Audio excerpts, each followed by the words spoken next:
Well, I didn't know I was being raised by the tepary beans. You know, my dad planted them. He married my mom here. She's from Gila River. She's Akimautam, the river people, tribe of the Pimas. My dad didn't speak English, but he knew how to farm. And he was drought-tolerant. Yes. He would make the little openings in the earth and he would tell me, okay, put 3 or 4 seeds, one for the insects, one for maybe a rabbit. Maybe they will leave one so that we'll have a plant come up. We leased this land from individuals who are co-owners of 10-acre allotments that was issued out under the Allotment Act. Very, very impractical. People couldn't make a living on 10 acres of ground. Because of this fractionated airship, it becomes difficult for Indian people to utilize their own resources. And they have to go through the government because this land is held in trust by the federal government. The Gila River Indian community is made up of the Peepash, or Maricopa tribe, and the Msop or Pima tribe. In 1974, Terry and Ramona started farming on her mother's allotment. The people said, Ramona, you're farming. Why don't you plant the tepary beans? Bring it back because it's becoming extinct. Nobody else is growing it because they don't have the water out there like the irrigation system that comes through here.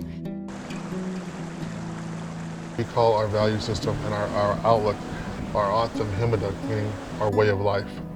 And the value system goes into we don't waste water, we respect it. We trace ourselves back thousands of years to the Hugam civilization that built complex canal systems that rival those in the Nile Valley.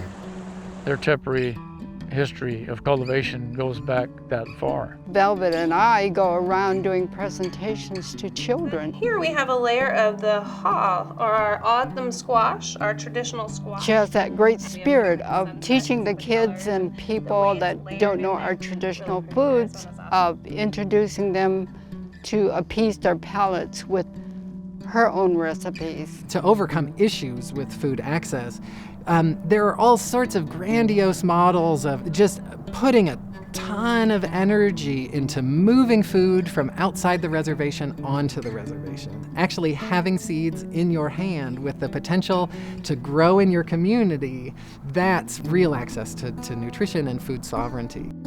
Native Seeds Search of Tucson is a seed bank for most of the southwest U.S. and northwest Mexico.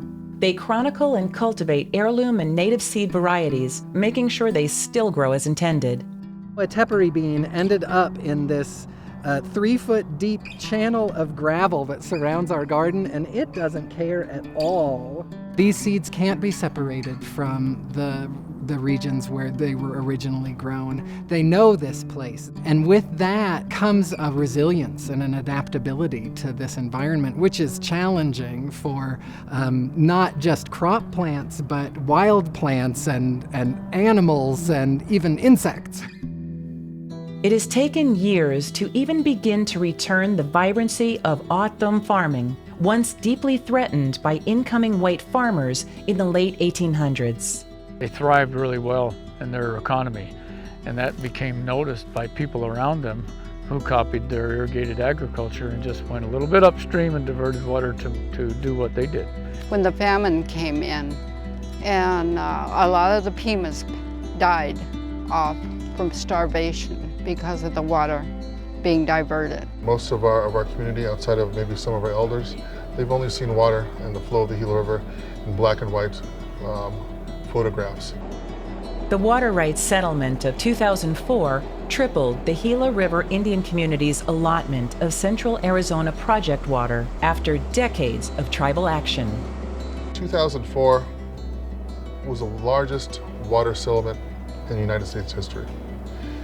My father, the late Rod Lewis, he had dedicated his whole legal career to fighting for our water. Even before we were considered U.S. citizens, we were fighting in the courts.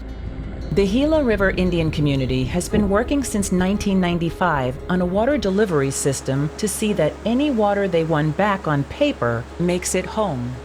For so many years, we've been reliant on river water that wasn't available to us, and we were pumping water out of the ground What we're doing today is we're recharging that aquifer.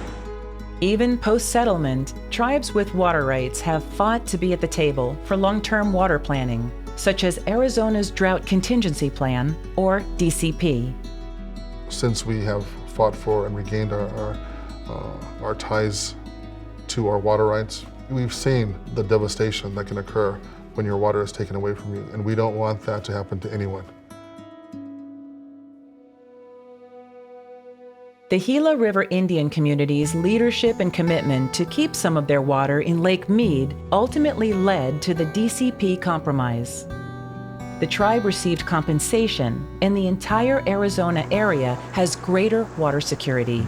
We're at a point now of deciding how we use one of our most sacred resources, water.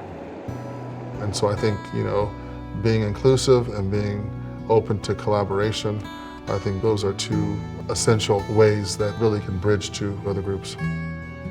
We can't continually make those same mistakes, have history repeat itself. There has to be a sort of a learning curve, and I think part of that is being able to listen to voices that haven't been heard before. It's spiritual here for me, and I love being here on the farm.